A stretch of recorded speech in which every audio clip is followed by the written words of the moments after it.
Let's make crunchy, ranch-roasted chickpeas. They bake up in your oven in just over half an hour. It's important that you use canned chickpeas in this recipe and that you drain but don't rinse them. The liquid from the can is actually going to help them get even crunchier in the oven.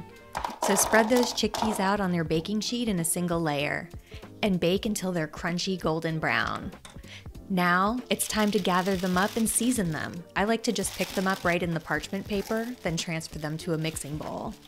Now add your olive oil, onion powder, garlic powder, lemon pepper, dried dill, and salt, and toss that all together.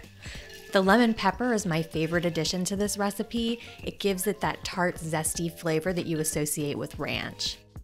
Now transfer the chickpeas to a lined baking sheet and spread them out in a single layer.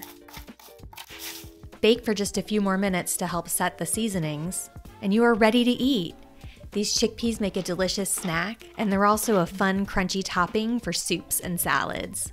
How will you eat these ranch-roasted chickpeas? I hope that this video answered all of your questions about how to make ranch-roasted chickpeas. If you have any questions I didn't address, feel free to drop a comment. I'm always happy to help.